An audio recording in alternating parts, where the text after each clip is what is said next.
Welcome back, my good people. I always start my videos by appreciating you guys because what you have done to me is marvelous. You have made my channel grow so fast.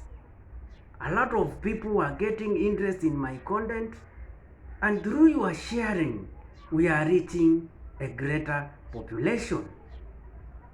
And I hope that we will keep the same spirit and build a very large family.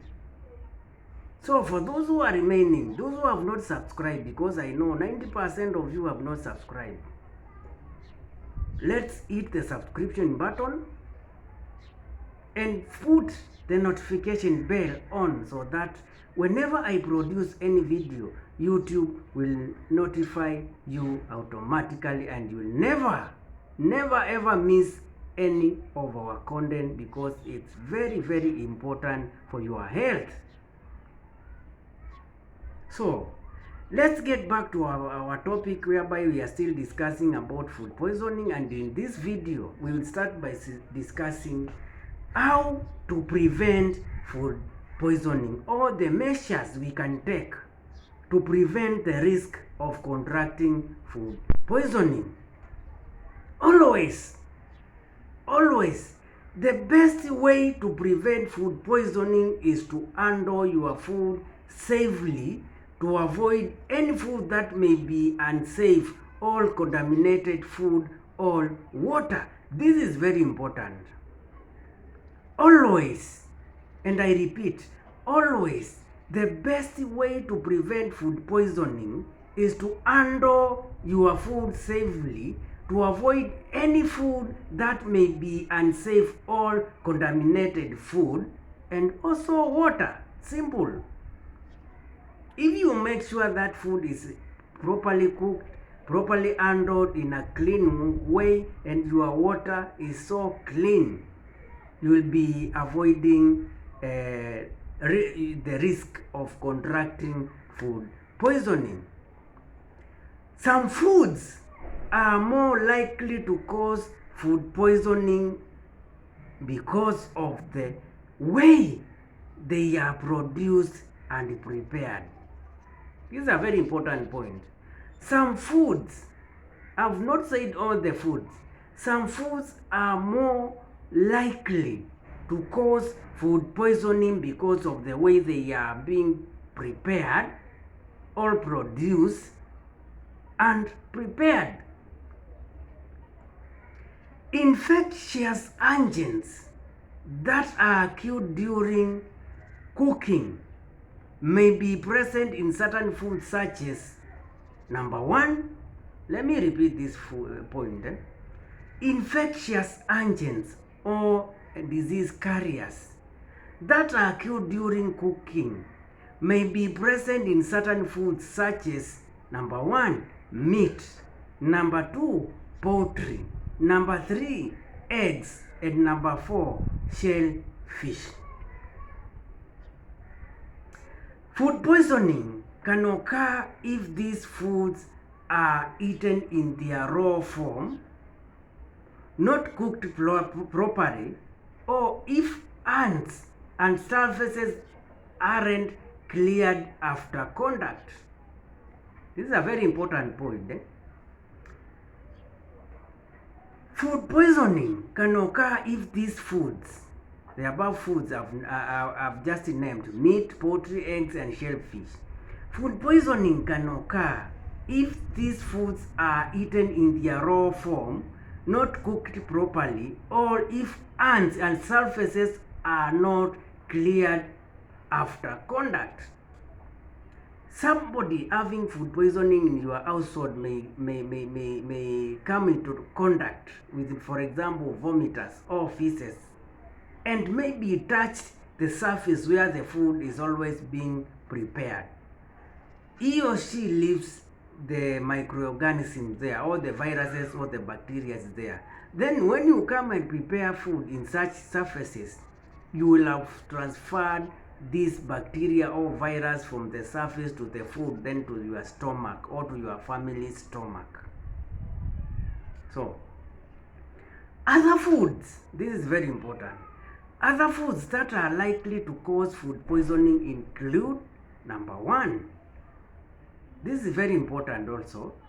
Other foods that are likely to cause food poisoning include, number one, sushi and other fish products.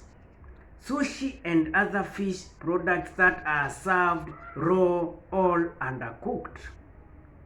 If they are properly cooked, the heat will kill the microorganisms or the bacteria.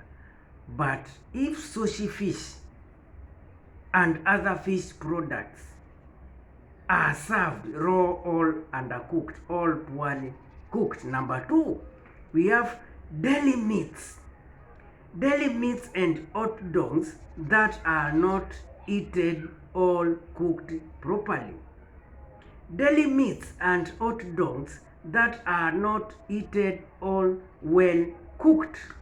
Number three, ground beef, which may contain meat from several animals.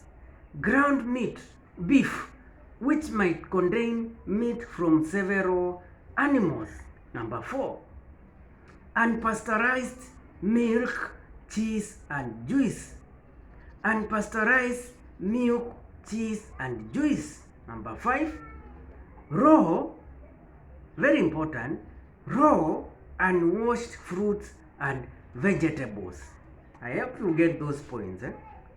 Next, let's discuss about steps to take in order to avoid food poisoning, or how can you prevent your family and yourself from food poisoning, or what steps can you take to prevent the risk of contracting food poisoning. Number one, always wash your hands before cooking or eating food or visiting the toilet.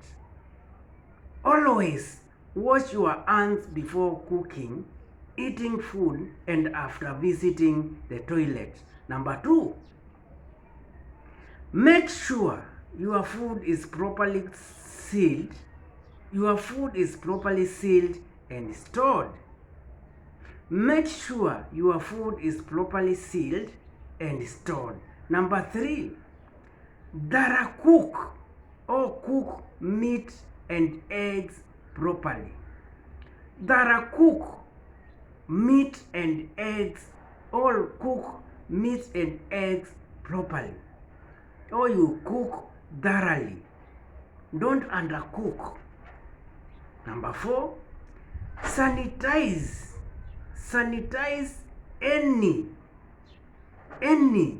anything that comes in contact with raw products. Sanitize anything that comes into contact with raw products before using it to prepare other foods. For example, your knife. Sanitize anything that comes into contact with the raw products before using it to prepare other foods. Number five, make sure to always wash fruits. Those who go to Kibandaski and just pick a banana eating just like that without washing, make sure to always wash fruits and vegetables before serving them. Make sure to always wash fruits and vegetables before serving them. So even if you go to a Kibandaski and pick a banana, make sure you wash it before peeling and eating the banana. This marks the end of our discussion today, and in our next video, under the same topic of food poisoning, we'll be discussing about signs and symptoms, major signs and symptoms that a person having food poisoning or who has contracted food poisoning will present with. So my guys, my family, I do appreciate your time. Thank you for being with me throughout. Thank you for the good comments. Thank you for the appreciations. Thank you for the likes.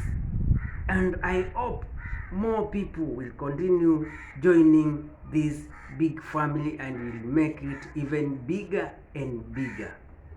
So let's have a good evening and meet in the next video tomorrow.